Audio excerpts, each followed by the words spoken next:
Nível. Boa noite a todos. Hoje é dia 17 de junho de 2019. Vamos para a nossa quarta aula do módulo de família. Eu vou pedir aos senhores que tenham em mãos aí o Código Civil e o bloco 3. E nós vamos iniciar o bloco 3. Elisa, quando termina a sociedade conjugal? 4 situações, a partir do artigo 1571. A sociedade conjugal termina pela morte de um dos cônjuges, pela nulidade ou anulação do casamento, pela separação judicial e pelo divórcio. Ok, muito obrigado. Nilson, o casamento válido só se dissolve pela morte de um dos cônjuges ou pelo divórcio? Como se dissolve o casamento válido? Só pela morte de um dos cônjuges ou pelo divórcio.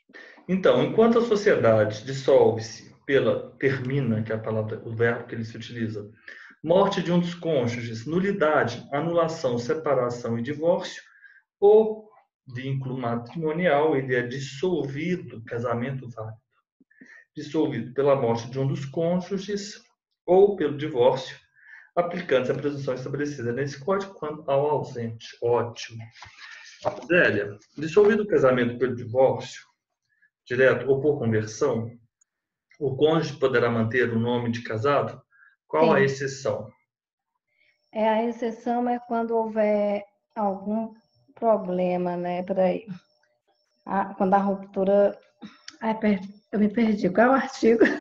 Parágrafo 2º do 1571. Calma. Tá. Me responde. Olha para mim.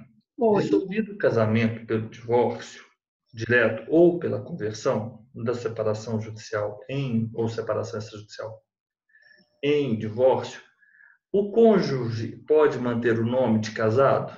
Regra, sim ou não? Regra, sim. Sim. E qual a exceção que ele não pode dispor? Quando se dissolve o casamento, divórcio direto, a conversão, o cônjuge poderá ter o nome. Salvo no segundo caso, quando o divórcio... Peraí. Gente, salvo no segundo qual é o caso... flashcard? Dispõe do flashcard 100. É o flashcard? Vamos lá. Então, aqui, sim, mas o cônjuge poderá manter o nome de casado, salvo no segundo caso, dispondo em contrário a sentença de separação judicial, né? Ótimo. Pronto. É isso que diz a lei. Agora, os senhores vão prestar atenção no que eu vou falar para os senhores. Vou repetir, na verdade, mas aqui a Elisa estando presente agora é útil para ela. Elisa, nós temos os cartões aqui que vão do artigo 1572, são os cartões 101 a 117, que são os artigos 1572, 1573, 1574, 1575, 1576, 77 até 78. Eu coloquei uma chave do lado desses artigos, porque nós não vamos estudar esses artigos. Por quê? Porque isso não está caindo mais nas provas. Porque com a emenda constitucional 66, que instituiu o divórcio direto... Eu vou ter que desligar isso aqui agora. Eu não sei o que está acontecendo isso. Eu tenho que desligar isso aqui. Vamos lá, não perturbe.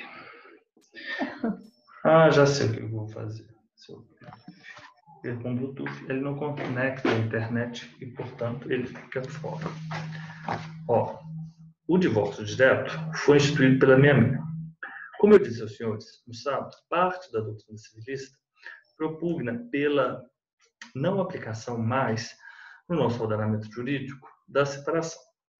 Embora a emenda constitucional 66 tenha introduzido o divórcio direto, as disposições pertinentes ao Código Civil, pertinentes à separação no Código Civil, continuam em vigor para uma parte da doutrina. Uhum. De qualquer forma, o que nós observamos é que não temos mais questões a respeito da separação nas provas, correto? Então, nós vamos passar a chave aí, esses artigos. Vamos lá, pulando já para o artigo 1579. 1579.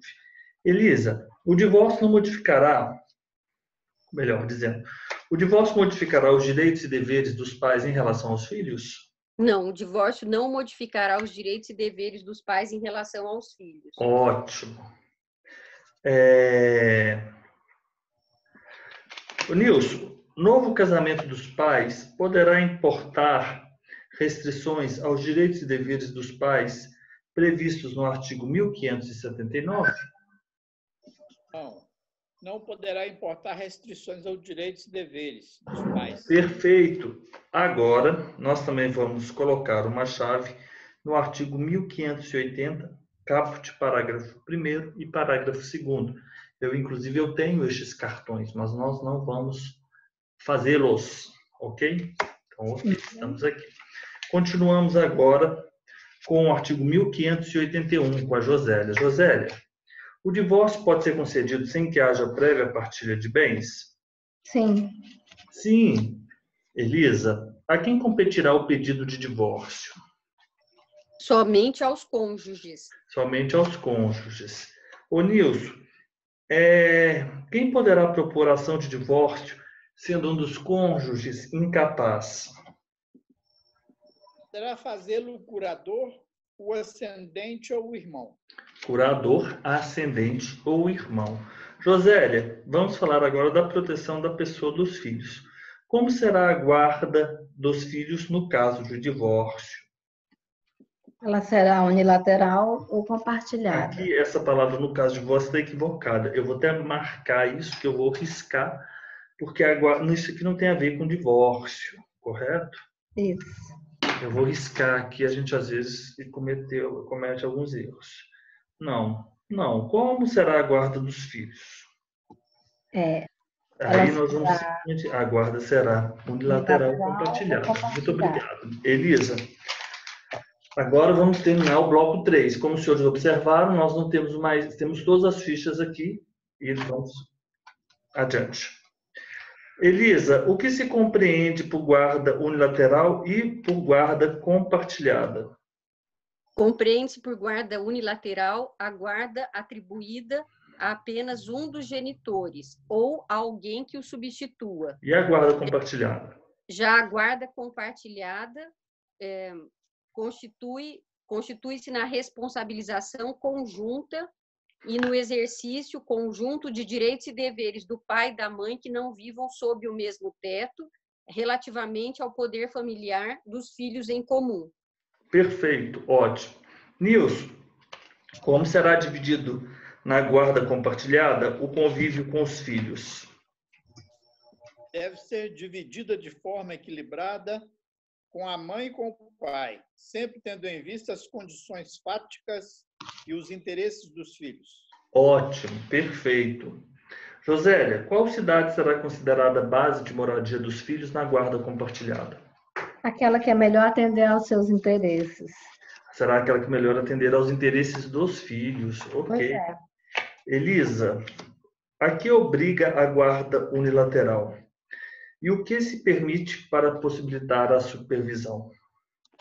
A guarda unilateral obriga o pai ou a mãe que não o detenha à supervisão dos interesses dos filhos em comum e para possibilitar tal supervisão, qualquer dos genitores sempre fará parte legítima para solicitar informações ou prestações de contas, sejam elas objetivas ou subjetivas, em relação a assuntos ou situações direta ou indiretamente relacionadas à saúde física e psicológica, bem como à educação dos filhos. Ótimo. Nilson, vamos lá. Nilson, como poderá ser requerida guarda unilateral ou compartilhada? E como poderá ser decretada a guarda unilateral ou compartilhada? A guarda unilateral ou compartilhada poderá ser requerida por consenso, pelo pai e pela mãe, ou por qualquer um deles, em ação autônoma de separação, divórcio ou dissolução da união estável ou em medida cautelar. Será decretada pelo juiz sem atenção às necessidades específicas do filho ou em razão da distribuição de tempo necessário ao convívio destes com o pai e com a mãe. Ok. Josélia, o que o juiz informará aos pais na audiência de conciliação que tratar da guarda? Será aplicada a guarda compartilhada, salvo se um dos... É isso mesmo? Não, é o 133. Peguei errado, desculpa. O juiz informará ao pai e à mãe o significado da guarda compartilhada, sua importância, a similitude de deveres e direitos atribuídos aos genitores e as sanções pelos descumprimentos de suas cláusulas. Ok, perfeito. Elisa, como será aplicado a guarda do filho em que não houver acordo entre a mãe e o pai e encontrando-se ambos os genitores aptos a exercer o poder familiar? Será aplicada, no caso de não haver acordo entre mãe e pai quanto à guarda do filho em comum, e encontrando-se ambos os genitores em condição de exercer o poder familiar, a guarda aplicada será compartilhada, salvo se um dos genitores declarar ao magistrado que não deseja a guarda do filho. Na verdade, a melhor pergunta seria qual tipo de guarda? Qual tipo de guarda? Né? Qual tipo de guarda? Já alterei aqui. Ô, Nilson, vamos adiante. Em que se baseará o juiz para estabelecer as atribuições do pai e da mãe e os períodos de convivência sob a guarda compartilhada? A que deverá visar tal orientação? Poderá basear-se em orientação técnico-profissional ou de equipe interdisciplinar, que deverá visar a divisão equilibrada do tempo com o pai e com a mãe. Isso. Orientação técnico-profissional ou de equipe interdisciplinar, visando, né, a divisão equilibrada do tempo com os pais, né, com o pai e com a mãe. Josélia, o que poderá implicar a alteração não autorizada ou descumprimento imotivado de cláusulas de guarda unilateral ou compartilhada? Implicará na redução de prerrogativas atribuídas ao seu detentor. Isso, diminuem-se as prerrogativas. Elisa, o que fará o juiz se verificado que o filho não deva permanecer sob a guarda do pai ou da mãe? E o que deve ser considerado? O juiz deverá deferir a guarda à pessoa que revele compatibilidade com a natureza da medida, considerando, de preferência, o grau de parentesco e as relações de afinidade e afetividade com a criança ou o adolescente. Isso, perfeito. Ô, Nilson, qual pena aplicada quando o estabelecimento público ou privado não prestar informações a qualquer dos genitores sobre os filhos destes? Incidirá a pena de multa de R$200 a R$500 por dia pelo não atendimento da solicitação. Ótimo. Josélia, como será proferida a decisão sobre a guarda de filhos em sede de medida cautelar de separação de corpos, em sede de medida cautelar de guarda ou em outra sede de fixação liminar de guarda? Como será? Ela será proferida preferencialmente após a oitiva de ambas as partes perante o juiz, salvo se a proteção aos interesses dos filhos exigir a concessão de liminar sem a oitiva da outra parte, aplicando as disposições do 1584. Isso, que fala que a guarda poderá ser requerida por consenso, decretada pelo juiz. Ok. Elisa, poderá o juiz, a bem dos filhos, regular de maneira diferente do estabelecido nos artigos anteriores a situação deles para com os pais? Sim, havendo motivos graves, poderá o juiz regular de maneira diferente a guarda em relação aos filhos e a situação deles para com os pais. Isso, perfeito. Ô Nilson, no caso de invalidade de casamento, o que se observará em havendo filhos comuns? Observar-se-á o disposto nos artigos 1584 e 1586. Isso, 1584, que vai falar que a guarda unilateral ou compartilhada poderá ser requerida por consenso, pelo pai ou pela mãe. em ação autônoma ou decretada pelo juiz, correto, em atenção à necessidade específica do filho. E o 1586 vai dizer que, havendo motivo grave, poderá o juiz, em qualquer caso, a bem dos filhos, regular de maneira diferente da estabelecida a situação dos filhos para com os pais. Então, é isso. Perfeito. Josélia, o pai ou a mãe que contrair novas núpcias perde o direito de ter consigo os filhos? Não, não perde. Perde, né, Josélia? Elisa, quais os direitos dos pais ou mães em cuja guarda não estejam os filhos? O pai ou a mãe em cuja guarda não esteja um filho, tem direito de visitar os filhos, de tê-los em sua companhia, e segundo aquilo que for acordado com o outro cônjuge ou que for fixado pelo juiz, bem como de fiscalizar a manutenção e a educação dos filhos. Ótimo, perfeito. Ô Nilson, o direito de visita estende-se a qualquer dos avós? Sim, estende-se a qualquer um dos avós. E o que deve ser observado? Sim? E o que deve ser observado? A critério do juiz observar os interesses da criança e do adolescente. Isso, os interesses da criança e do adolescente. Josélia, as disposições relativas à guarda e prestação de alimentos aos filhos menores estendem-se aos maiores incapazes? Sim. Isso, estendem-se aos maiores incapazes, correto? Elisa, quem são os parentes? Agora vamos fazer o seguinte, agora nós estamos nas relações de parentesco. O senhor já observado que o subtítulo 1, 2, são as relações de parentesco, subtítulo 2, e o subtítulo 1 do casamento. Título 1, direito pessoal, são os subtítulos do título 1 do direito pessoal. Então, no direito pessoal, dentro do direito de família, nós vamos ter um subtítulo que vai tratar do casamento e outro subtítulo que vai tratar das relações de parentesco. Esse subtítulo é extremamente importante para que possamos compreender a sucessão, por exemplo. Josélia, quem são os parentes... a Elisa agora. Quem são os parentes em linha reta segundo o Código Civil? Elisa. Segundo o Código Civil, são parentes em linha reta as pessoas que estejam umas para com as outras na relação de ascendentes e descendentes. Perfeito. Nilson, vamos adiante. Disposições gerais. Quem são os parentes em linha colateral ou transversal, segundo o Código Civil? E até qual grau? São as pessoas até o 4º grau, provenientes de um só tronco, sem descenderem uma das outras. Então, você faz o seguinte, você vai subindo os graus até o tronco comum e você desce. Então, elas provêm de um mesmo tronco, mas elas não descendem umas das outras. Essas são os colaterais.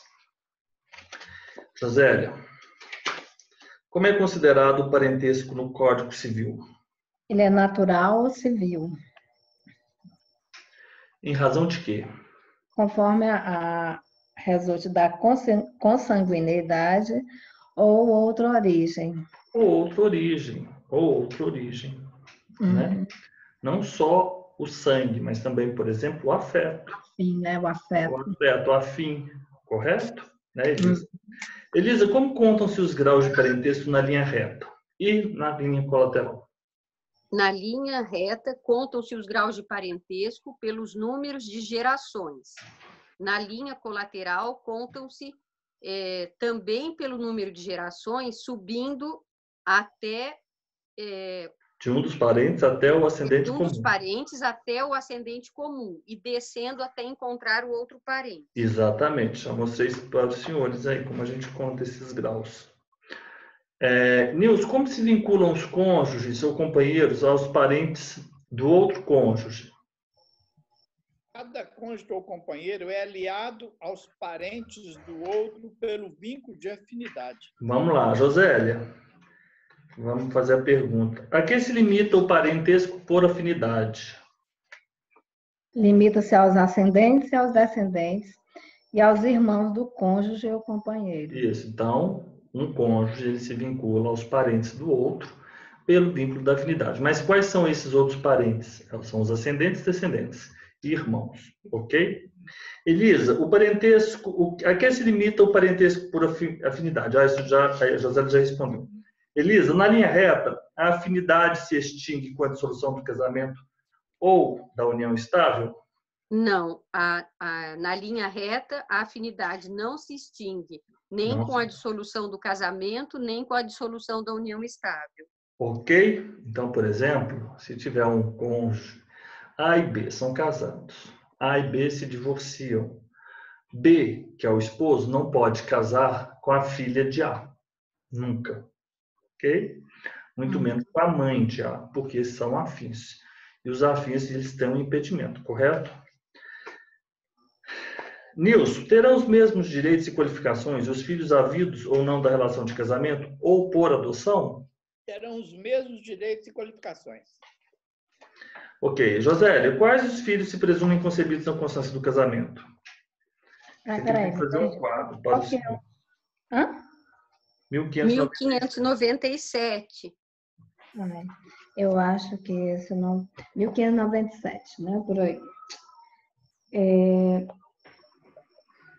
Presume-se concebidos na constância do casamento os filhos nascidos 180 dias, pelo menos, depois de estabelecida a convivência conjugal, nascidos 300 dias subsequentes à dissolução da sociedade conjugal, por morte, separação judicial, nulidade ou anulação do casamento. Os havidos também por fecundação artificial, homóloga, mesmo que falecido o marido. Os havidos a qualquer tempo, quando se tratar de embriões excedentários decorrentes de concepção artificial homóloga. Havidos também por inseminação artificial heteróloga, desde que tenha prévia autorização do marido. Ótimo. Vamos lá. Como são os presumem-se concebidos na constância do casamento? Na constância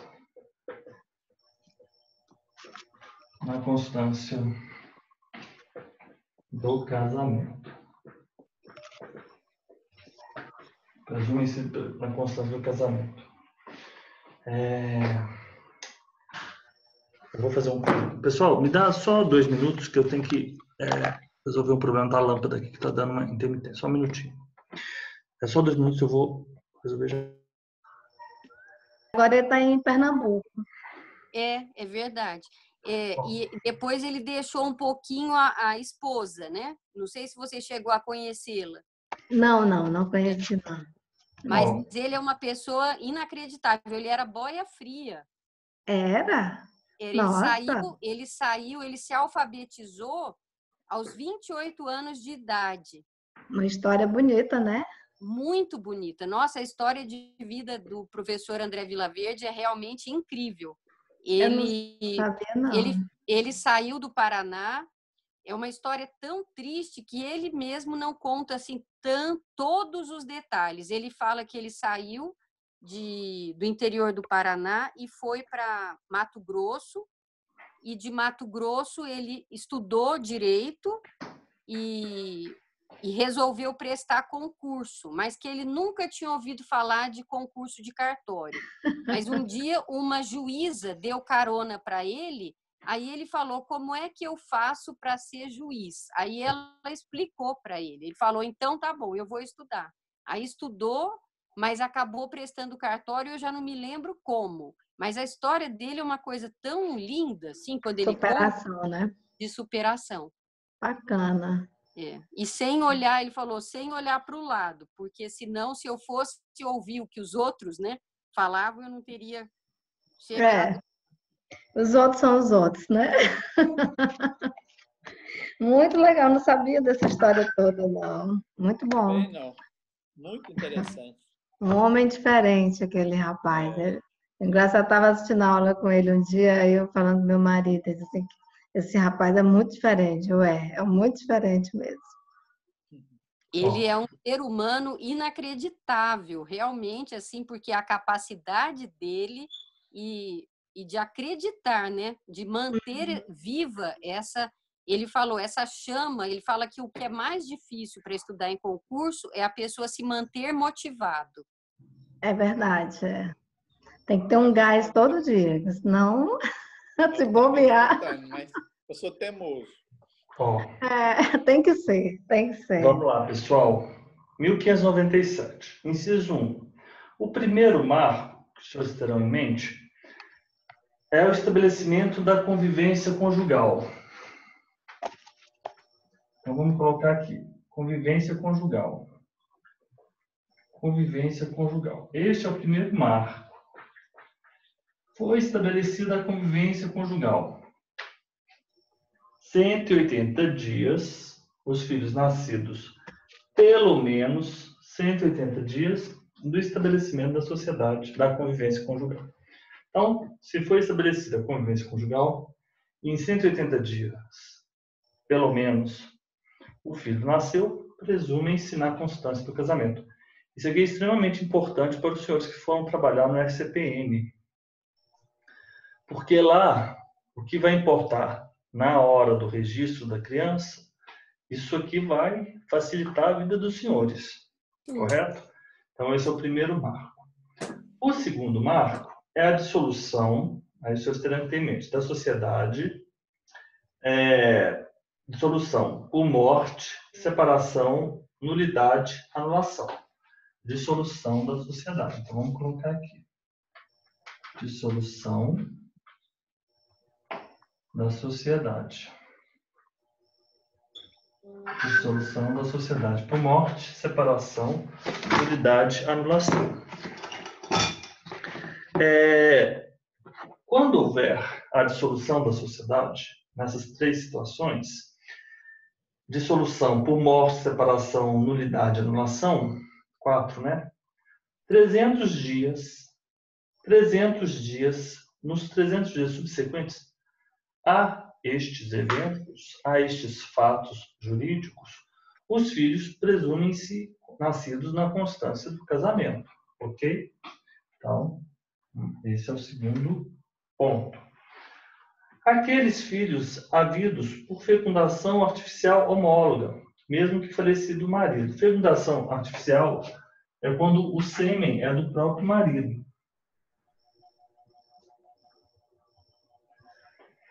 Fecundação artificial homóloga e os havidos por fecundação artificial homóloga, falecido o marido, não falo o período. O 4, eu vou colocar o 4 aqui, bem espremidinho, para a gente só ter um quadro.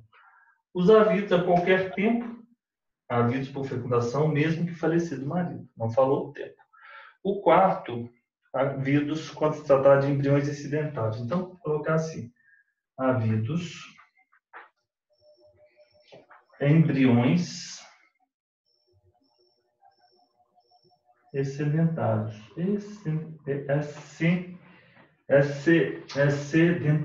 Excedentários.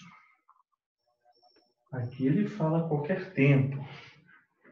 Qualquer tempo. Vou tirar uma foto para os senhores. Aqui é a concepção artificial homóloga. Aqui a fecundação, não há o embrião. Aqui já há o embrião, correto? A diferença desses dois é a junção do óvulo e o espermatozoide. Então, a fecundação, não há o embrião. E aqui há o embrião. E o quinto, que eu vou fazer aqui do lado, é os havidos por inseminação artificial heteróloga, prévia autorização do marido. Prévia autorização do marido. Ok? Então, vamos lá. Estes são as hipóteses em que presumem-se os filhos. Fecundação artificial homóloga, falecido marido. os havidos embriões excedentários é a concepção artificial homóloga. Decorrentes, não, na verdade, os embriões, né, decorrem da concepção artificial homóloga e a inseminação artificial heteróloga, desde que tenha prévia autorização do marido. Vou tirar uma foto aqui para os senhores.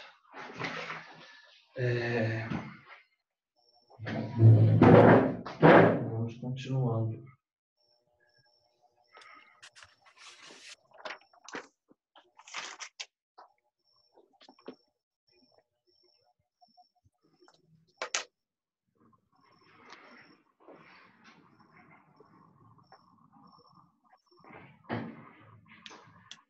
Tem uma forma que eu estou tirando que está ficando melhor. Essa aqui.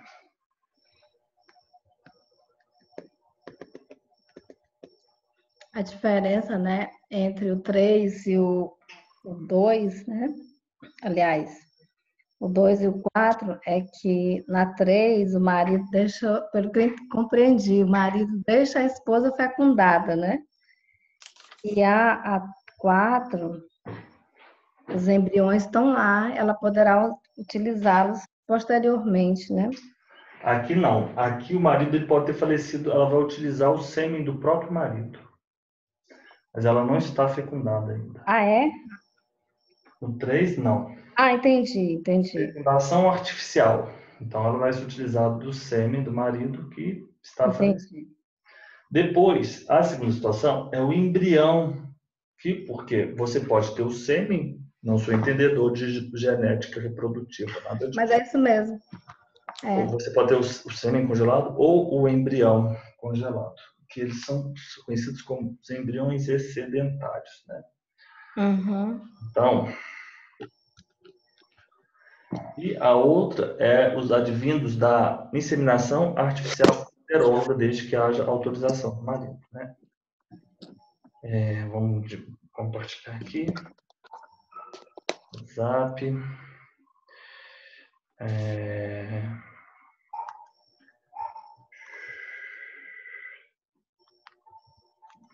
Ok. Esses quadros estão ficando muito bons porque eu estou mandando agora de uma forma diferente. Estou mandando pelo Can Scanner, que é uma ferramenta ótima. Se os senhores não têm, os senhores deveriam ter.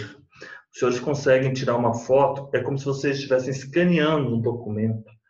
Fica melhor do que se vocês fizerem numa impressora. Como que é o nome?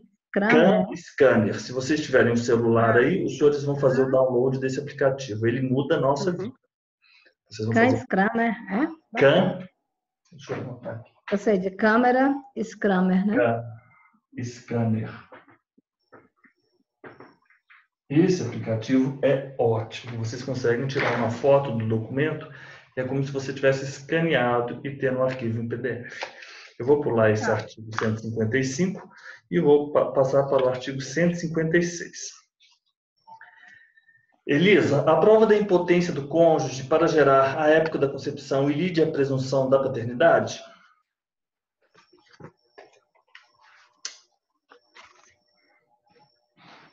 O professor está no 1598? 1599, porque a gente pulou um, porque eu não vou falar sobre esse 1598. Então, a prova da impotência do cônjuge para gerar a época da concepção e lide, sim, a presunção da paternidade. Ok, Nilson, basta o adultério da mulher para lidir a presunção? Ou melhor, basta o adultério da mulher, ainda que confessado, para lidir a presunção legal da paternidade? Não basta. Não basta, hein, pessoal? Não basta. Josélia, a quem cabe o direito de contestar a paternidade dos filhos? Peraí. Qual é o artigo? 1601, 158. É porque acho que meu caiu aqui, saiu do lugar, meu. 1601, né? Uhum. Peraí.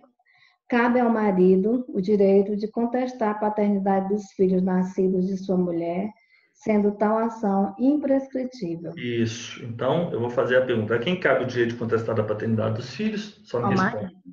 E é ação imprescritível ou prescritível?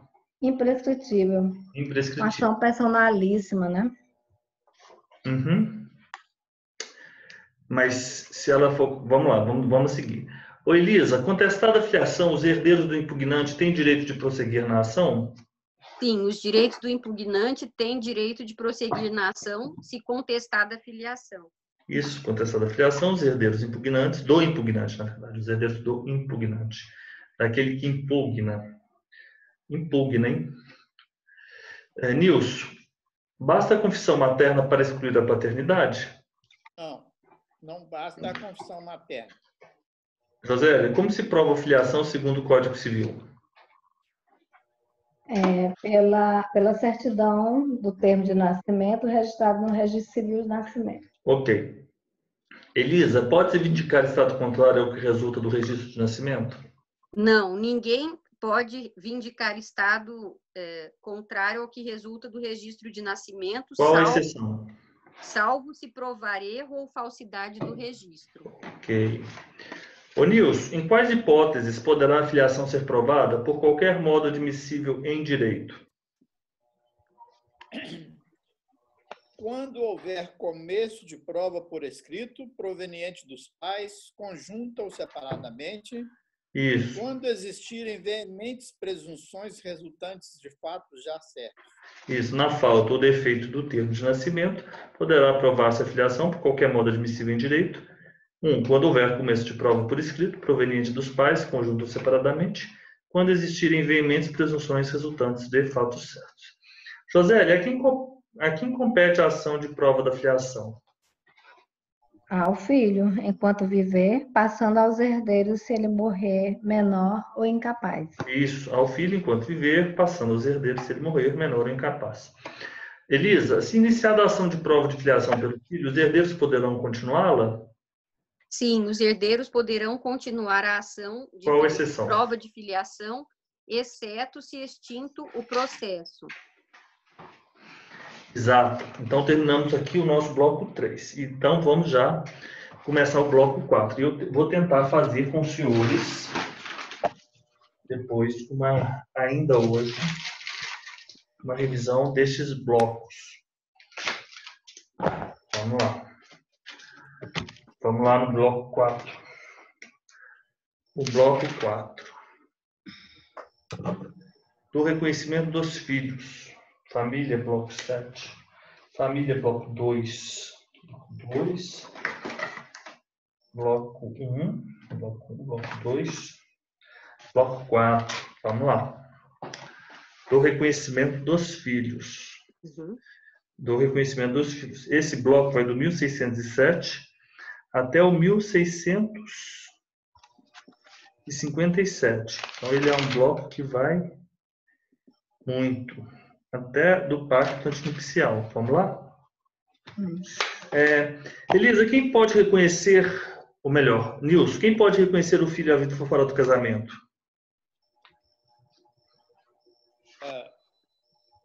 Pode ser reconhecido pelos pais conjunto ou separadamente. Ok. José, em que hipótese a mãe poderá contestar a maternidade que consta do termo do nascimento do filho? Provando a falsidade do termo ou as declarações neles contidas. Perfeito. Né? Elisa, o reconhecimento dos filhos fora do casamento é revogável? Como Sim, é irrevogável. Feito? Sim, o reconhecimento dos filhos havidos fora do casamento é irrevogável e será feito em algumas situações, no registro do nascimento, do assento, né, de nascimento, por escritura. Essa é a situação ideal, né, Elisa? Que o pai comparece, né? Aí, situações. Desculpa te interromper, Elisa. Na escritura pública ou escrito particular a ser arquivado em cartório, por testamento, ainda que incidentalmente manifestado ou por manifestação direta e expressa perante o juiz, ainda que o reconhecimento não haja sido o objeto único e principal do ato que o contém. Então, é o seguinte, o pai ele pode comparecer, portanto, o reconhecimento ocorre no registro, no próprio registro, por escritura pública ou escrito particular, testamento, e manifestação perante o juiz. Correto? Então, são essas as situações. Nilson, o reconhecimento pode preceder o nascimento do filho ou ser posterior ao falecimento? O reconhecimento pode preceder o nascimento, antes, né, do filho. Isso, sim, pode preceder ao nascimento ou ser posterior ao falecimento. Em qual situação que é posterior ao falecimento? Só? Se ele deixar descendentes. Apenas se ele deixar descendentes. Josélia, o reconhecimento pode ser revogado quando feito no testamento? Não. Josélia, isso se configura, eu vou te perguntar então de uma outra forma. Josélia, nós sabemos que o testamento ele pode ser revogável a qualquer tempo. Me diz, por gentileza, uma exceção a essa regra. É a questão do reconhecimento de filhos. Essa é irrevogável. Isso é irrevogável. Isso é irrevogável. Correto?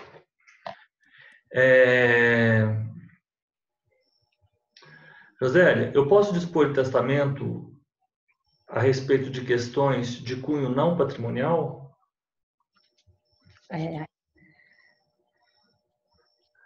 Josélia, eu estou perguntando das sucessões. Vamos lá. Eu posso dispor no testamento questões de cunho não patrimonial? Sim, a questão dos filhos. Sim, claro, ainda que só a elas eu tenha me referido, né? Isso. Correto, Elisa? Elisa, poderá o filho havido fora do casamento residir no lar conjugal do outro cônjuge sem o consentimento do outro cônjuge? Não, ele não poderá residir, o filho havido fora do casamento e reconhecido por um dos cônjuges não poderá residir no lar conjugal sem o consentimento do outro cônjuge. Ok. Nilson, o filho reconhecido enquanto menor ficará sob a guarda de quem?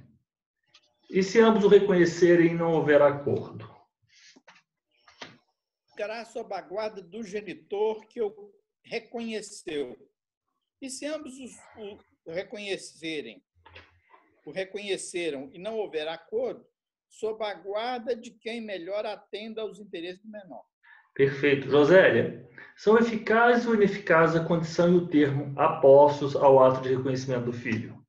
São ineficazes, né? Ineficazes. Elisa, o filho maior pode ser reconhecido sem o seu consentimento?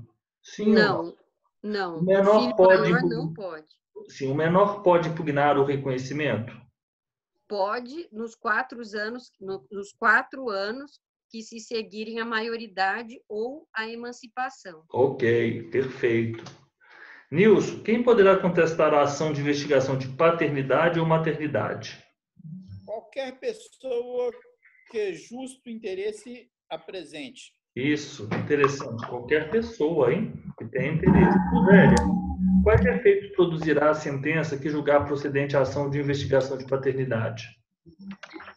Os efeitos do reconhecimento. Ok, e o que a sentença poderá ainda ordenar? Que o filho se crie e eduque fora da companhia dos pais ou daquele que ele contestou essa qualidade. Isso, que o filho se crie e eduque fora o resultado da sua busca. Mais uma vez, isso aqui não está funcionando. Eu vou ter que desligar. Eu não queria desligar porque eu estou mandando as fotos o tempo inteiro, né? Elisa, pode a filiação materna ou paterna resultar de casamento celebrado nulo? Sim, pode. Declarado nulo? Declarado nulo?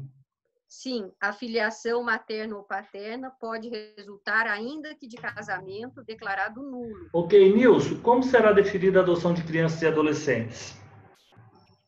A adoção de crianças e adolescentes será deferida de forma prevista pela Lei 8069 de 1990, Estatuto da Criança e do Adolescente. Ok, Nilson, eu posso adotar uma criança por meio de escritura pública? Não. Não. Josélia, de que dependerá a adoção de maiores de 18 anos? Da assistência efetiva do poder público e da sentença constitutiva. Isso, assistência efetiva. Aplicando também o caso da 80, do ECA, né? Uhum. Essas situações. Exatamente, exatamente. Elisa, os filhos estão sujeitos ao poder familiar enquanto menores? Sim, enquanto menores de idade, os filhos estão sujeitos ao poder familiar. Ok. Ô, Nilson, a quem compete o poder familiar durante o casamento e a união estável? E o que a lei determina na hipótese de falta ou impedimento de um deles? Durante o casamento ou união estável, compete o poder familiar aos pais. Na falta ou impedimento de um deles, o outro o exercerá com exclusividade. Perfeito. José, o que é assegurado aos pais na hipótese de divergirem quanto ao exercício do poder familiar? Recorreu ao juiz para a solução do desacordo. Isso, perfeito. Isso aqui é mencionado num artigo anterior. Depois nós vamos voltar a ele. O parágrafo único do 1631. Elisa, a separação, o divórcio, a dissolução da união estável altera as relações entre pais e filhos? Não. Exceção. A separação judicial, o divórcio e a dissolução da união estável não alteram as relações entre pais e filhos, senão aos direitos que cabem aos pais de terem em sua companhia os filhos. Perfeito, perfeito. Só este que altera, correto? Nilson, quem exercerá o poder familiar sobre o filho não reconhecido pelo pai? E se a mãe não for conhecida ou capaz? Não reconhecido pelo pai, fica sob o poder familiar exclusivo da mãe. Se a mãe não for conhecida ou capaz de exercê-lo, dar-se-á a tutor ao menor. Dar-se-á tutor ao menor. Josélia, a quem compete o pleno exercício do poder familiar? E em que consiste o exercício do poder familiar? Compete a ambos os pais e consiste em, quanto aos filhos, aliás, essa letra ficou muito pequena. 1634. 1634. Eu não uso óculos. Compete a ambos os pais, qualquer que seja a situação conjugal. O pleno exercício do poder familiar, né? E consiste em, quanto aos filhos, dirigir-lhes a criação, a educação, exercer a guarda unilateral compartilhada nos termos do artigo 1584, conceder-lhes ou negar-lhes consentimento para casamento, conceder-lhes ou negar-lhes consentimento para viagem ao exterior, também da mesma forma, consentimento para mudarem de sua residência permanente ou para outro município, nomear-lhe tutor por testamento ou documento autêntico, se o outro dos pais não lhe sobreviver ou sobrevivo não puder exercer o poder familiar, representá-lo judicial e extrajudicialmente até os 16 anos, nos atos da vida civil e assisti-los após essa idade, nos atos em que forem partes, suprindo-lhes o consentimento, reclamá-los de quem ilegalmente os detenha, exigir que lhe prestem obediência, daqui a parte difícil, respeito e serviços próprios de sua idade e condição, né? Olha só, eu vou começar... Respeitado, que seria respeitado, né? Os serviços próprios de sua idade e condição.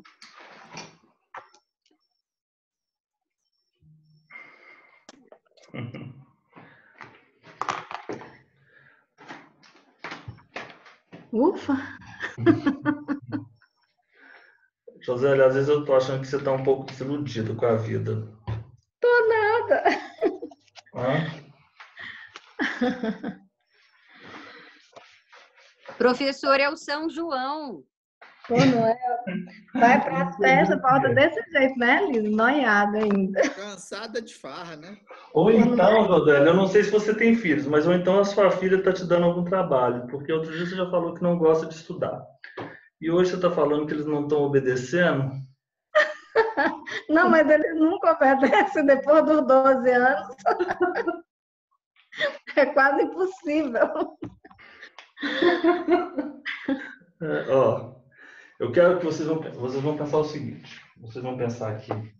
Eu vou fazer por partes esse mnemônio. Tá. Eu quero que vocês pensem num tutor.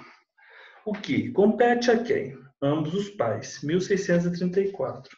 A quem compete o pleno exercício do poder familiar. E em que consiste o exercício do poder familiar, né? Em que consiste o exercício? Então, vocês vão ter, esse é o artigo 1634,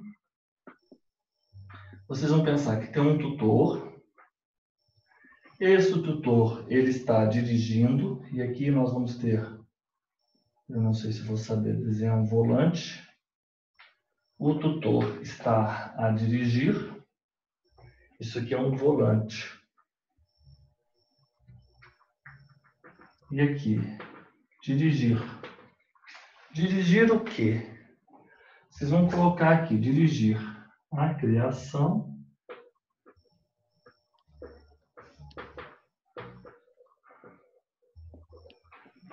dirigir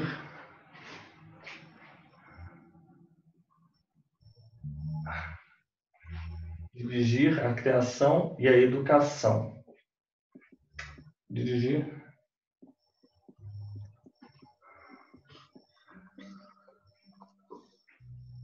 eu estava com minha prima já tem um neto. A gente foi numa palestra lá em BH, porque eu ficava frequentando umas palestras super interessantes, tal, com uma psiquiatra, uma psicóloga que tem, que ela é ótima, ela fala umas coisas muito bacanas. E lá ela encontrou a minha prima, que já é uma senhora, encontrou um outro amigo dela, que por sinal também era um psicólogo, um psiquiatra, mas um senhor assim, velhinho. E ela falou assim, o velhinho perguntou para ela assim, e aí, o seu neto, como é que está, o João? Aí a minha prima falou assim, a minha prima já tem quase seus 70 anos, falou assim, e o neto dela é uma pessoa ótima, eu conheço o rapaz. Ela falou assim, ele está naquela fase de adolescente insuportável. Ela falou assim, com um psiquiatra, né? Ela falou uma coisa assim, ele está agora naquela fase adolescente insuportável. Aí ele pegou e falou assim, insuportável são os avós de adolescente. Eu achei isso interessante, não é? Insuportáveis são os avós dos adolescentes. Ave Maria, ninguém merece. Então foi legal? Mudou a perspectiva, né? Eu acho os adolescentes muito legais, assim, eu me dou muito bem com eles. E quando eu encontro com eles, eu Eu também. Me E, dou muito bem com os outros. vamos lá. Dirigir a criação e a educação. Então, nós temos um tutor. O tutor. O tutor é o quê? Tutor. Eu vou pensar, nomear tutor. Eu vou pensar, nomear tutor por testamento, outro documento autêntico. Nomear tutor por testamento, outro. Não estou falando nada, uma crítica velada a você, Josélia. Não sei como é a relação de você com os adolescentes. Não estou te dando uma indireta, não. Mas Não. interessante. Mas vou te dar uma dica sobre tutor. Eu vi uma palestra já de um agrônomo e ele fala que, aliás, na verdade foi uma aula de direito que a pessoa diz assim, sabe por que chama tutor? É porque tutor é um termo que veio da agronomia, que aquela varazinha que coloca ao lado da plantinha, que amarra, aquela vara chama tutor.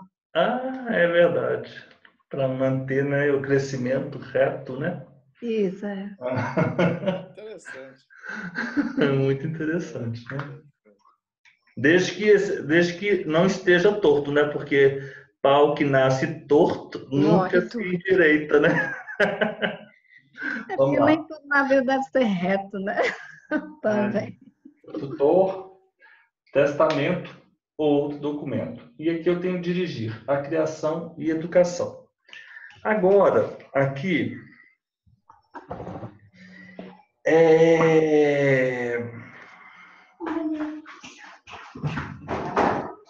vamos pensar, eu vou ter aqui um guarda-chuva. Eu tenho um guarda-chuva. Guarda-chuva. E aqui eu vou ter um caneco, mas é um caneco grande, é um canecon. O pessoal lá em Manaus falou que esse caneco era do tutor, porque o tutor era espanhol. Era um canecon. Era um canecon, conecon. Aqui dentro eu tenho uma aliança, eu tenho um passaporte e eu ainda tenho um caminhão que é um caminhão de mudança.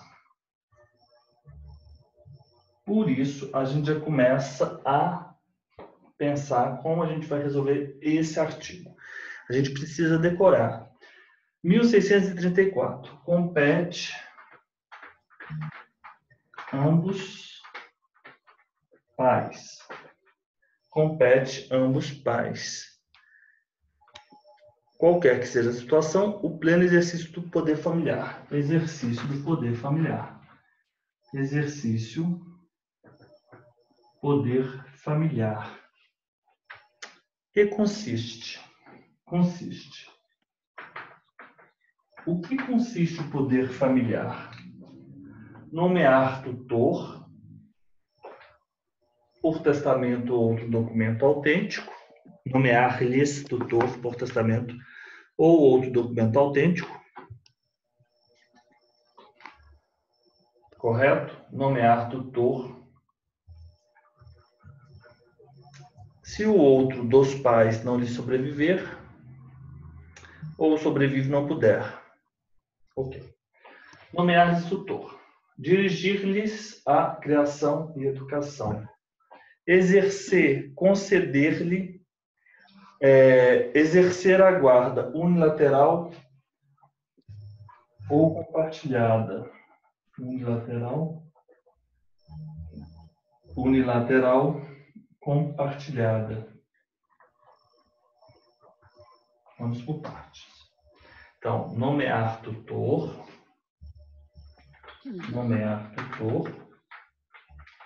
exercer a guarda,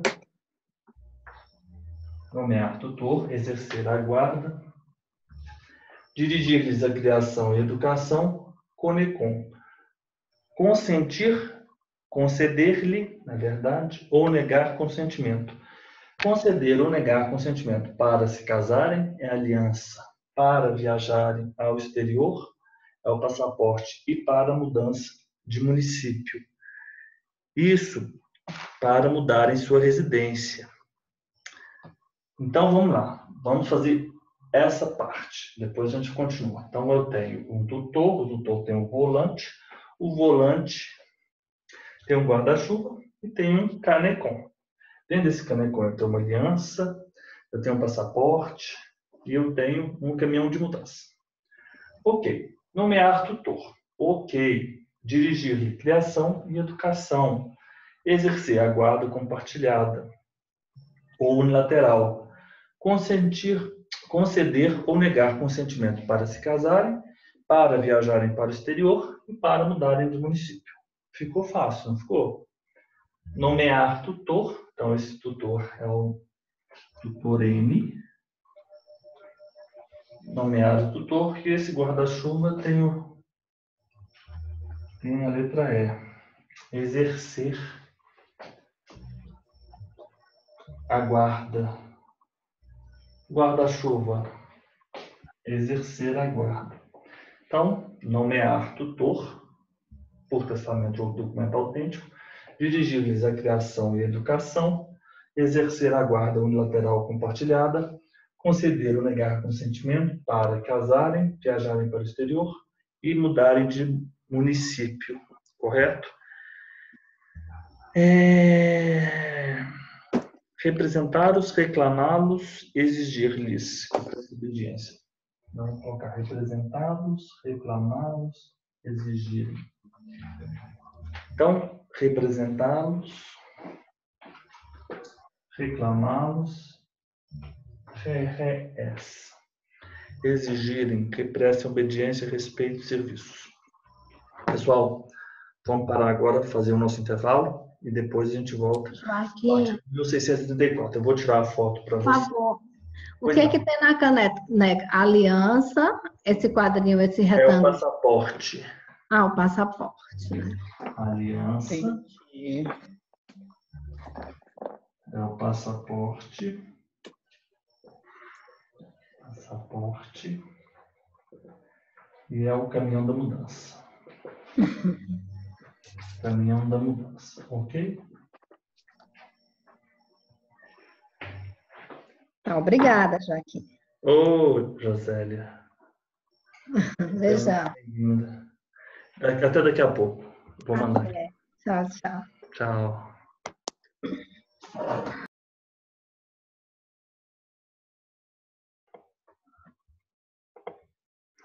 Voltamos.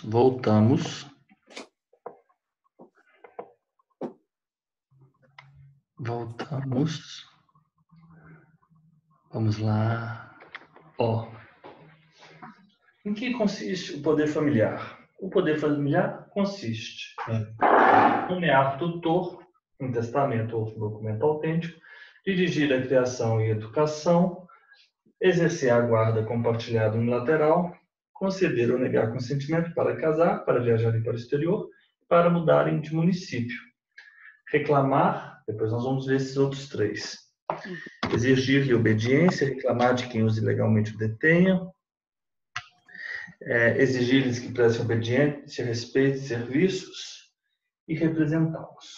Tá, mas vamos ficar com isso aqui. Deixa eu ver se já lhes enviei. Já lhes enviei.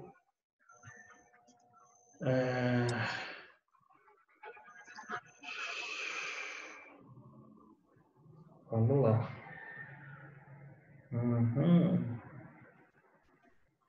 Ok, exatamente. Continuamos. 184, 185. Elisa, quais as hipóteses em que se extingue o poder familiar? As hipóteses de extinção do poder familiar são a morte dos pais ou do filho, a emancipação do filho nos termos do artigo 5º, parágrafo único do Código Civil, a maioridade, a adoção ou decisão judicial na forma do artigo 1638. Isso, perfeito. Nilson, o pai ou a mãe que contrai novas núpcias ou estabelece união estável perde, quanto aos filhos do relacionamento anterior, os direitos pertinentes ao poder familiar? Sim ou não?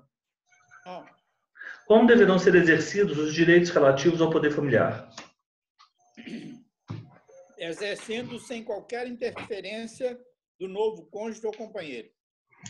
Não perde e exerce sem interferência. Josélia, o pai ou a mãe solteiro que casarem ou estabelecerem união estável perderão, quanto aos filhos, os direitos relativos ao poder familiar? Não. Também não, exatamente. Isso, aplicar-se-á esse preceito, né? De não perder o poder familiar ao pai ou à mãe solteiros que casarem ou estabelecerem união estável. Elisa, a quem cabe adotar as medidas adequadas para a segurança do menor e seus haveres se o pai ou a mãe abusar da autoridade deles, pai e mãe, faltando aos deveres a eles inerentes ou arruinando os bens dos filhos? E qual medida extrema poderá ser adotada? Cabe ao juiz decidir... Requerendo algum parente ou o Ministério Público. Então, cabe ao juiz, requerendo algum parente ou o Ministério Público, adotar a medida que a parte... Que lhe pareça, né? Que para eles... Que pareça a reclamada pela segurança do menor e seus haveres. Até, inclusive, podendo adotar a suspensão do poder familiar. Isso. Se o pai ou a mãe agirem com abuso de autoridade, faltando aos deveres inerentes ou arruinando os bens dos filhos. Isso, perfeito. Ô Nilson, suspende-se o exercício do poder familiar do pai ou da mãe condenados por sentença irrecorrível em virtude de crime cuja pena exceda 2 anos de prisão? Sim.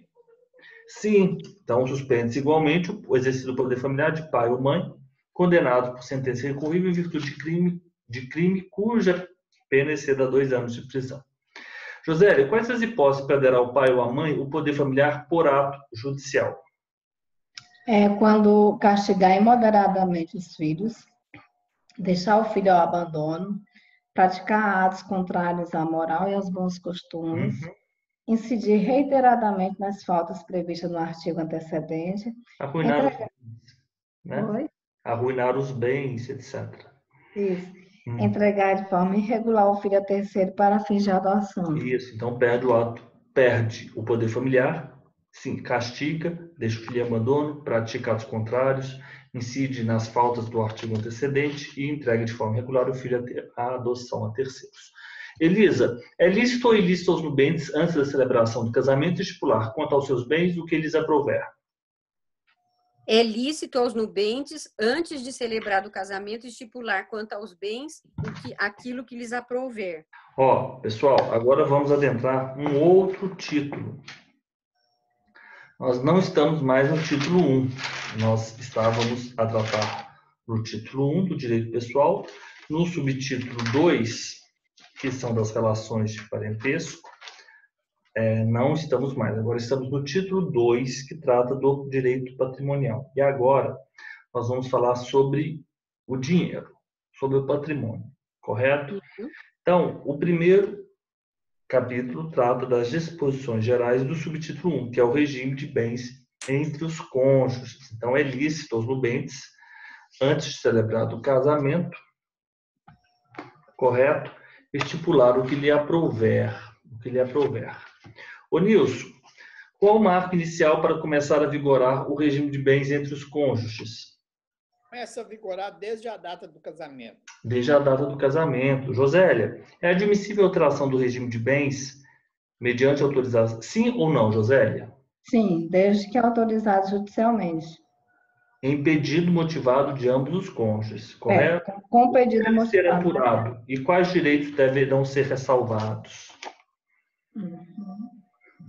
Oi? Qual é o artigo que eu me É o perdi? artigo 1639, parágrafo 2º. Tá.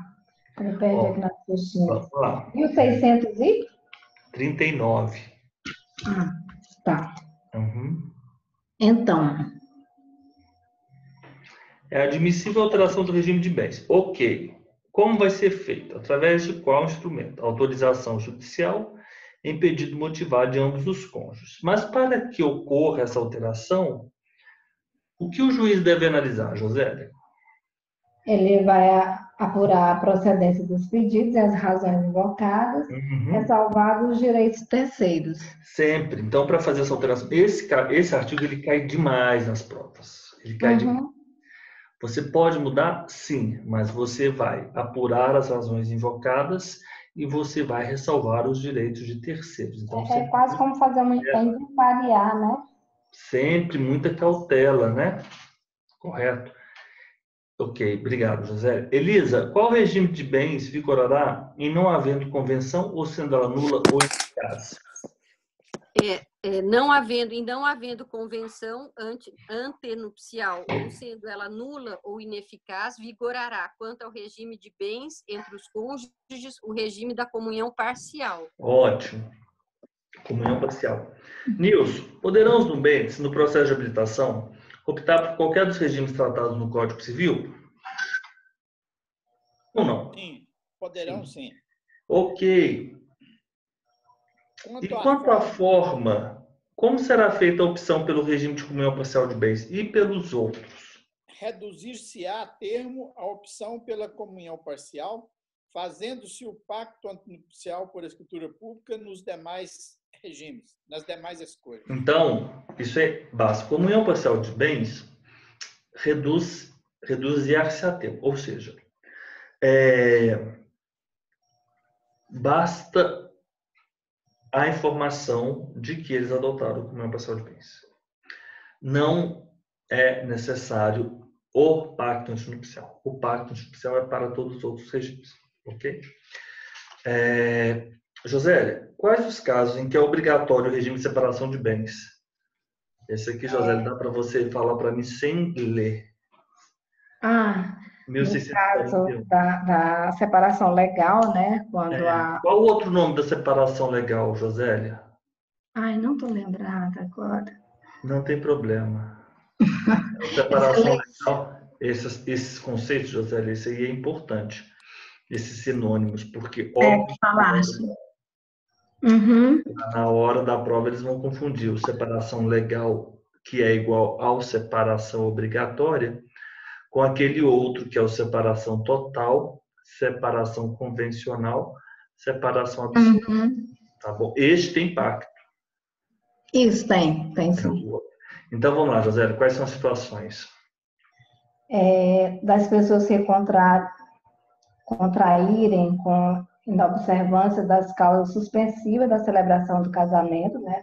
Contraírem um casamento, né? Das pessoas maiores de 70 anos, de todos que dependerem para casar de suprimento judicial. Perfeito. Então, é causas suspensivas, maior de 70 anos, e quem precisa de suprimento judicial.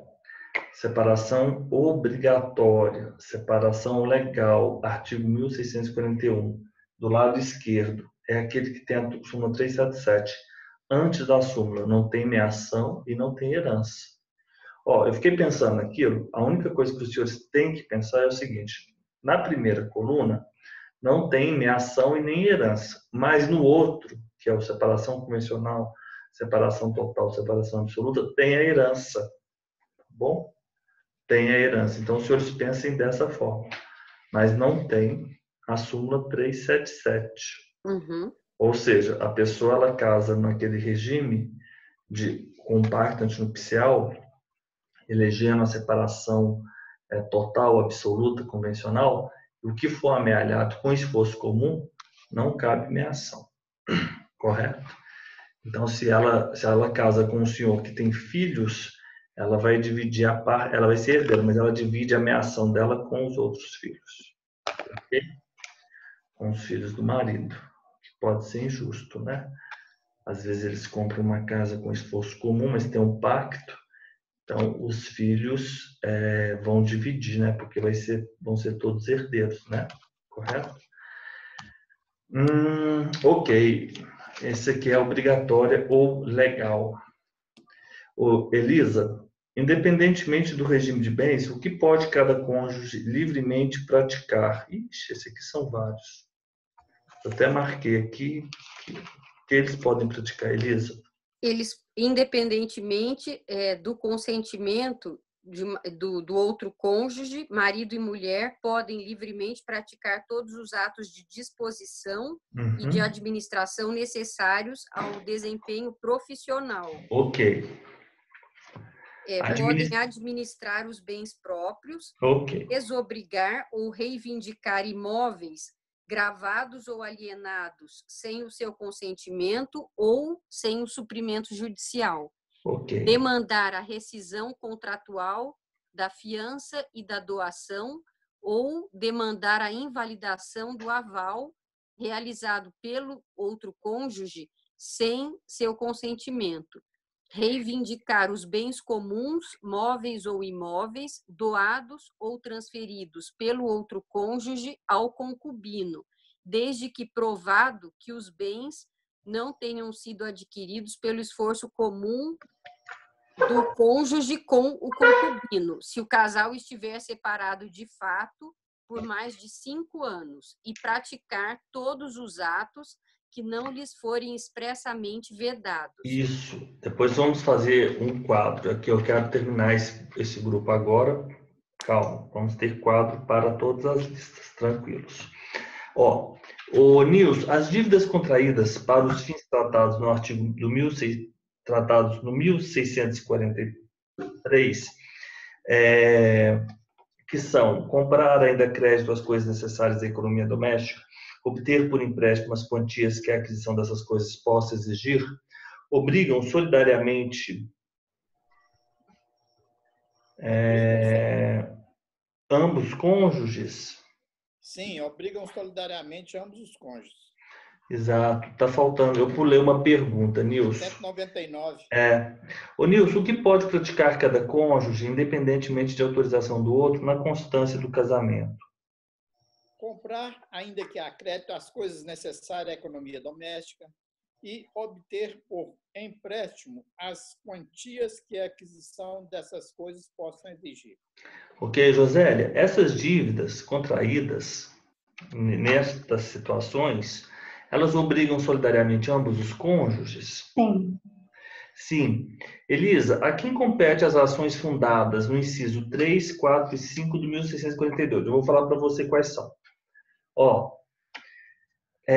Desobrigar ou reivindicar os imóveis que tenham sido gravados ou alienados sem o seu consentimento ou sem suprimento judicial. O 4, Demandar a rescisão dos contratos de fiança e doação ou a invalidação do aval realizado pelo cônjuge e com infração do disposto no 3 e 4 do 1647, que, por sua vez, trata do seguinte: prestar aval e fazer doação não sendo remuneratório de bens comuns, nenhum dos cônjuges pode ser autorização do outro.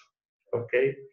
E, por fim, o 5, reivindicar os bens comuns, móveis ou imóveis, doados ou transferidos pelo outro cônjuge ou ao concubino, desde que provado que os bens não foram adquiridos pelo esforço comum destes, se o casal estiver separado de fato por mais de 5 anos.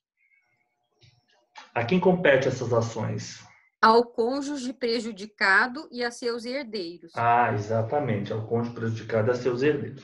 Eu tenho um quadro para isso, os senhores fiquem tranquilos, eu quero vencer porque eu quero primeiro, vamos nos habituar ao tema, depois nós voltamos com mais calma e fazemos cada um dos esquemas. Ok? Vamos lá. Nos casos do inciso 3 e 4 do 1642, desobrigar ou reivindicar os imóveis que tenham sido gravados ou alienados e demandar a rescisão dos contratos de fiança, doação ou a invalidação do aval realizado pelo outro cônjuge sem autorização, Nilson, contra quem o terceiro prejudicado com a sentença favorável ao autor terá direito regressivo? Contra o cônjuge que realizou o negócio jurídico ou seus herdeiros. Exato, contra o cônjuge que realizou o negócio jurídico ou seus herdeiros. Josélia, ressalvados os atos previstos no artigo 1648, que diz o seguinte, que cabe ao juiz suprir a outorga quando um dos cônjuges a denegue sem motivo justo ou lhe seja impossível denegá-la, quais os atos nenhum dos cônjuges poderá praticar sem autorização do outro cônjuge, salvo no regime de separação absoluta? Separação absoluta, separação total, separação convencional. Nos casos de alienar ou gravar de ônus real os bens imóveis, pleitear como autor ou réu acerca desses bens ou direitos, prestar fiança ou aval, fazer doações não sendo remuneratória de bens comuns ou dos que possam integrar a futura ameação.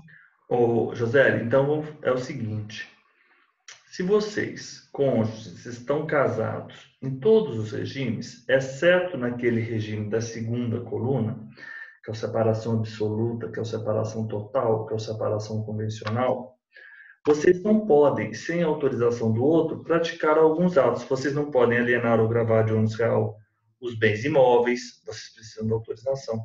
Vocês não podem pleitear acerca desses bens ou direitos, precisa sempre da autorização.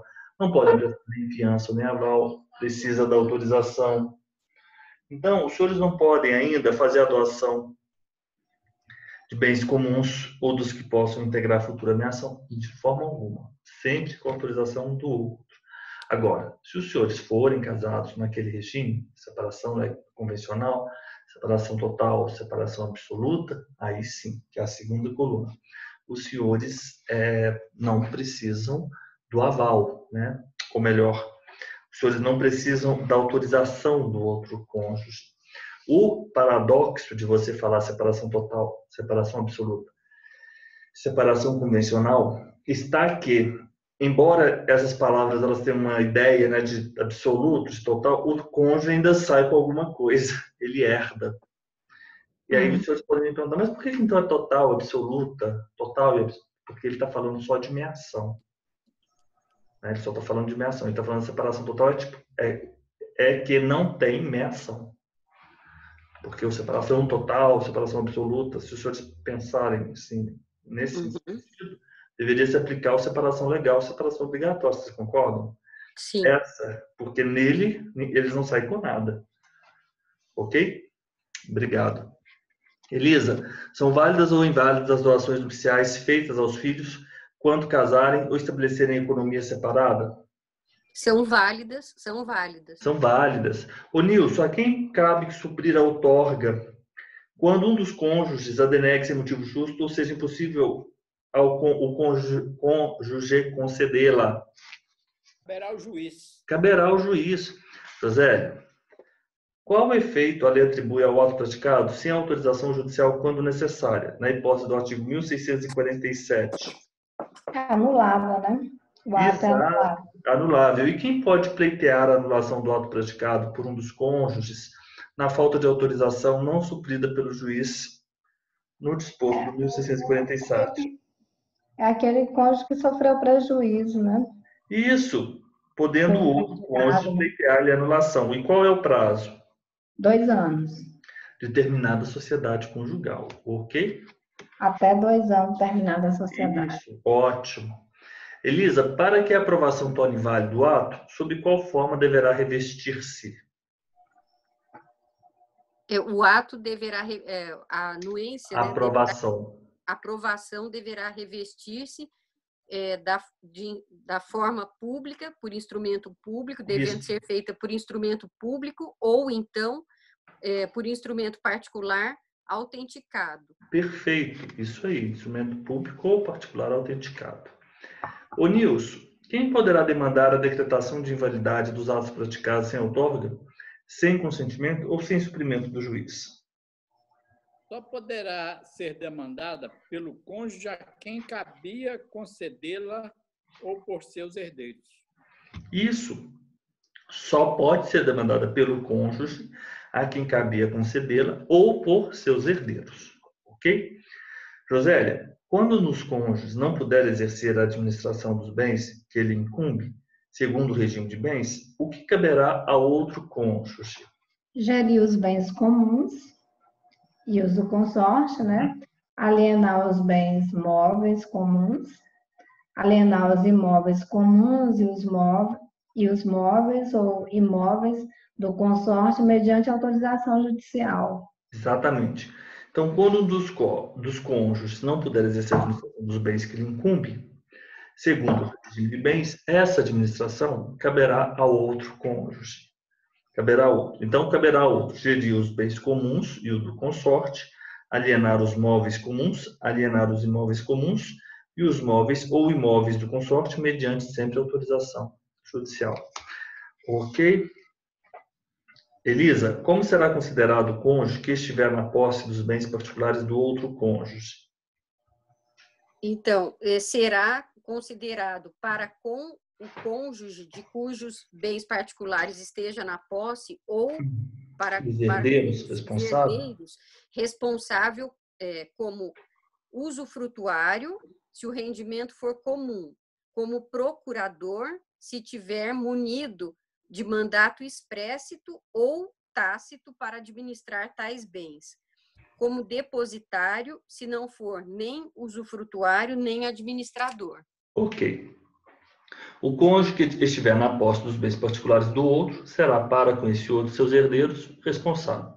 Se o rendimento comum, usufrutuário. Se tiver mandato expresso ou tácito para os administrar, procurador. Se não for usufrutuário, nem administrador, depositário. Ok? Vamos adiante. Nilson, é nulo o pacto antinupcial que não for feito por escritura pública? É nulo. Qual a consequência a lei atribui ao pacto se não lhe seguir o casamento? Será ineficaz. Exato. Então, é nulo o pacto antinupcial se não for feito por escritura pública e ineficaz se não lhe seguir o casamento. Josélia, continuamos. A que fica condicionada a eficácia do pacto antinupcial realizado pelo menor, Josélia? A aprovação de seu representante legal. E qual a exceção? Exceção às hipóteses que é o regime obrigatório de separação de bens. Sim, porque se é obrigatório, né? Então é legal, é obrigatório, legal. Se é obrigatório, é o legal. Elisa, é nula a convenção ou cláusula que contravém a disposição absoluta de lei? Sim, é nula. Isso, é nula a convenção ou cláusula dela que contravém a disposição absoluta de lei, correto? Ô Nilson, o que poderá ser convencionado no pacto antinupcial que adotar o regime de participação final dos aquestos? Deixar convencionar a livre disposição dos bens imóveis, desde que particulares. É porque é o seguinte, nós temos o patrimônio particular do marido, nós temos o particular da esposa e nós temos o comum. Nós temos esses 3 patrimônios no final de aquestos. Então, o que for particular meu, ele é meu, correto? Então, ele não é meação. da esposa, ainda que eu tenha adquirido depois do casamento. Vamos imaginar o seguinte, se o casal casou nesse regime. Se um deles adquiriu aquele imóvel e registrou aquele imóvel, aquela compra e venda no RI, aquele imóvel só pertence àquela pessoa. O que não acontece nos outros regimes, correto? Porque no CUB e no comunhão parcial de bens, não estou falando os outros dois, separação obrigatória e separação legal. Separação obrigatória e legal, ainda assim, com a súmula tem ameação. Por força de lei, ainda que você, Josélia, tenha trabalhado muito sozinha durante 15 anos e ter comprado aquele imóvel por esforço próprio, ainda que seu marido não tenha contribuído em nada, o imóvel vai ser do seu marido. Mas no final de aquesto, esse regime é um regime muito interessante. Esse imóvel é seu apenas. Então quer dizer o seguinte, se você vier a falecer, vou bater aqui. Tem 3 patrimônios, né? Exatamente. O seu marido, ele vai ser herdeiro. Uhum. Ele vai ser herdeiro, mas não vai ter ameação daquele patrimônio, correto? Né, Elisa? Vamos lá. Então, pode-se convencionar a livre disposição dos bens. Ô, Nilson, quando terão efeitos as convenções antinupciais perante terceiros? As convenções antinupciais não terão efeito perante terceiros, senão depois de registradas no livro especial pelo oficial de registro de imóveis do domicílio dos cônjuges. Uhum. Os senhores sabem qual livro no RI que nós vamos registrar as convenções antinupciais? Livro 3. Qual é o nome desse livro? Livro de registro auxiliar. Registro auxiliar, exatamente. As convenções antinupciais. Nós vamos registrar no livro 3. Ok? O mais interessante é o seguinte. Embora ele seja registro auxiliar, os atos que serão praticados neste livro, eles são atos já definidos em lei. Ele não é residual. O residual é o registro 2. Sabia disso, né, Elisa?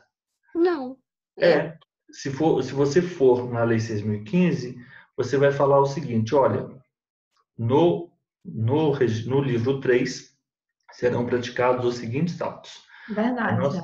Não é? Você lembra disso, José? Então, serão praticados estes atos. Aí nós temos os atos que serão praticados no livro 3. As convenções antinupciais, as convenções de condomínio, tem o penhor de máquinas e aparelhos utilizados na indústria, tem as debêntures, né, Josélia? Tá vendo aí? Não é isso? Temos todos esses atos são praticados no livro 3. Números clausos, né? Oi? Números clausos, tá? Exato. E os outros serão praticados no livro 2. Estes outros, todos que não são estes, serão praticados no livro 2. Então, olha só. Então, nós terminamos o bloco. Amanhã eu vou voltar nesse bloco. Os senhores fiquem tranquilos. Não estamos passando agora só de uma vez e vamos terminar por aqui. Eu vou falar um pouco sobre como vai ser a nossa dinâmica essa semana, só para os senhores entenderem. Quando eu comecei a fazer o curso, eu tinha pensado em fazer 5 aulas de sucessões. Então, eu começaria na terça, quarta, quinta, sexta e sábado. Depois, cada uma das semanas, nós teríamos um bloco. Então, semana passada teríamos tido o bloco de família. Essa semana, iniciaríamos o bloco de obrigações. Só que nem tudo sai conforme o planejado. A gente tem muita... não é, assim, matemático. Eu também nem quero que seja também. Isso, para mim, eu acho que é bom a gente dançar conforme a música. Não tem esse ditado? Então, olha, primeiro teve a questão dos recursos. Todo mundo ficou muito agoniado com os recursos, Elisa. Eu ia começar porque teve os recursos de Santa Catarina. Então, o pessoal ficou agoniado. Então, eu tive a aula na terça-feira, normal, mas eu comecei a contar a partir da quarta-feira. Então, só que eu não tive só 5 aulas, eu tive 7 aulas de sucessões, porque também a gente tem que se adaptar ao método, o material também não é lá tão simples assim, não é só colocar na impressora e já está pronto, tem várias coisas que a gente tem que fazer. Então a gente acabou terminando lá para o meados da semana passada. Ok. Então, começamos família. O família, nós temos os nossos blocos. Então, eu vou fazer o seguinte, nós vamos fazer o bloco de família essa semana, segunda, terça, quarta, quinta. E aí eu vou sugerir aos senhores de nós não começarmos o bloco de obrigações logo em seguida, conforme o planejado. Porque aí já não vai ficar muito picado. Eu pensei da gente começar o bloco de obrigações na segunda-feira. Eu só peço aos senhores que coloquem aí na agenda, porque eu também, às vezes, isso que eu estou falando é temeroso, porque os senhores, às vezes, têm compromissos inadiáveis. E aí os senhores falam, mas professor, o senhor mandou a planilha, a gente vai terminar na semana tal, isso a gente vai terminar uma semana depois. Eu quero que aí os senhores se organizem na agenda dos senhores, porque a gente vai acabar terminando uma semana depois. Por quê? O das obrigações, ele é fácil, porque nós vamos fazer só a parte geral das obrigações. E eu tenho uns esquemas. E o da parte geral é mais simples ainda. Então, a gente vai conseguir vencer na semana, os dois, nas semanas sem maiores problemas. Né? Mas essa semana nós vamos fazer hoje, segunda, terça, quarta e quinta. Correto? E aí nós vamos fazendo também a repetição dos exercícios. Amanhã, por exemplo, amanhã é terça, nós temos o bloco 5. Quais blocos nós temos? Nós temos ainda o bloco 5, o bloco 6 e o bloco 7. Correto? Então são blocos assim bem pequenininhos e tem alguns blocos que são melhores que outros, né? Tem alguns temas que são melhores que outros porque não tem tantas remissões. Então a gente às vezes a gente vai se adaptando. Então, eu vou colocar só aqui no quadro, para a gente deixar isso aqui bem marcado.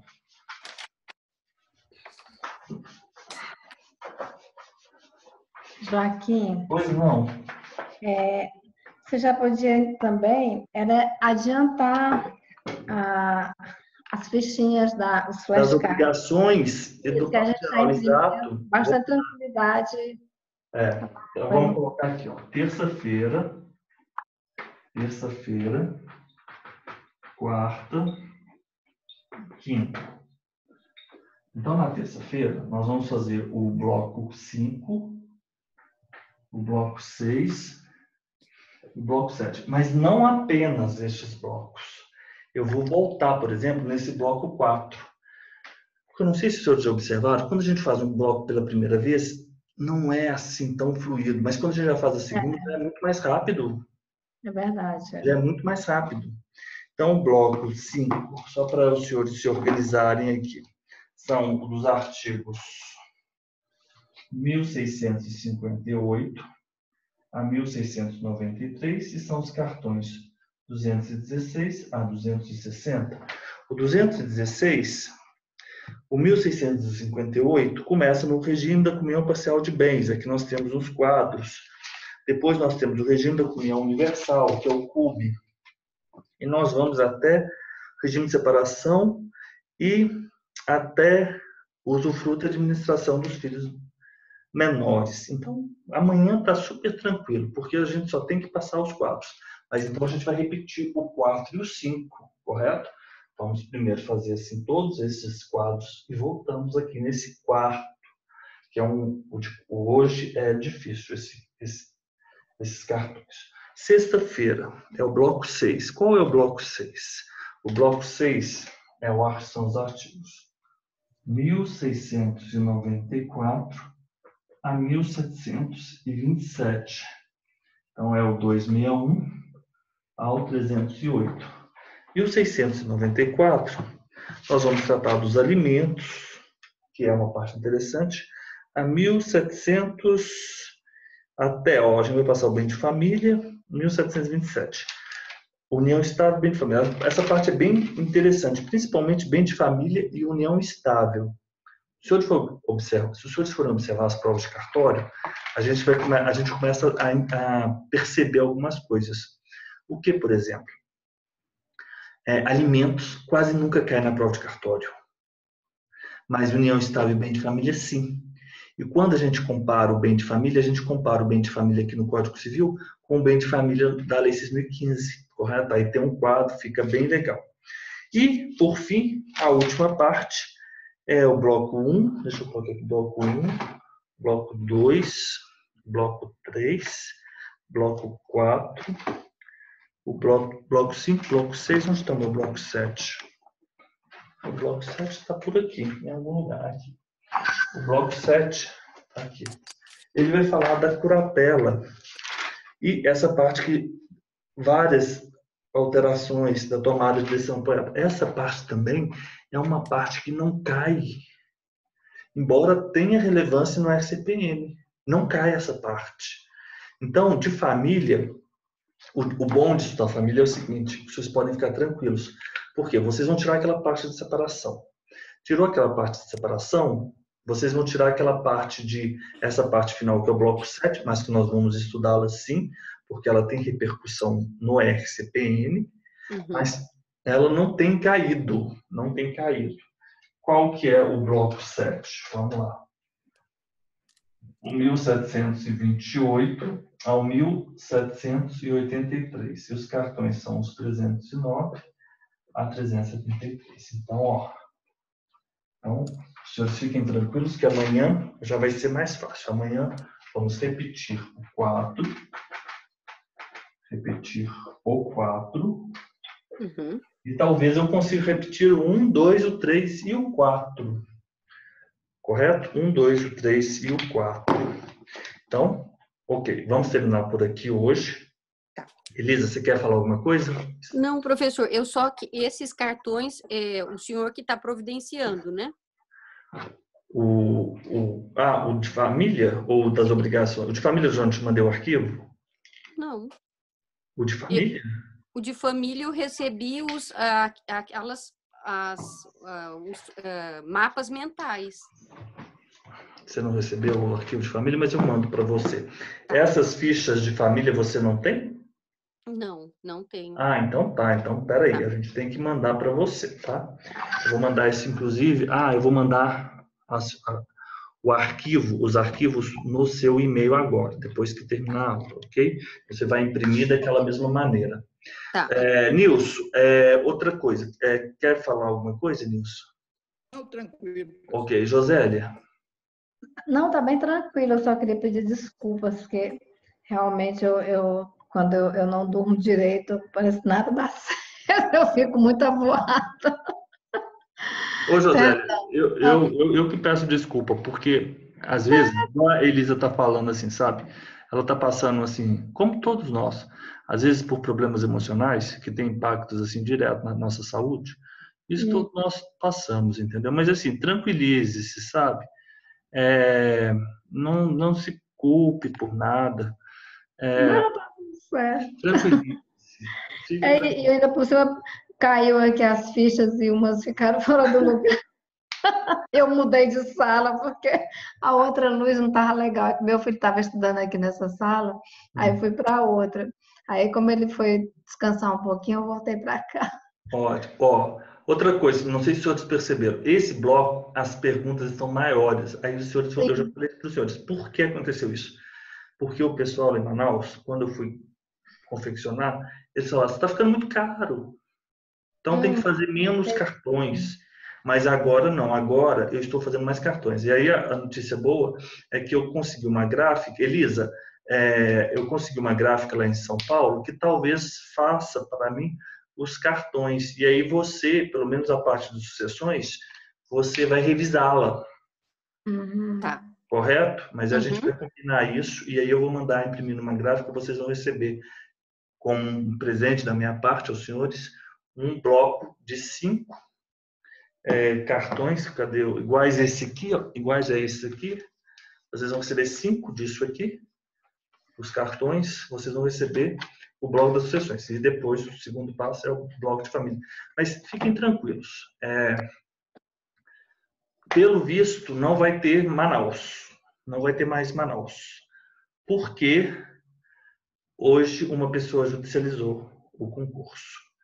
Então, minhas expectativas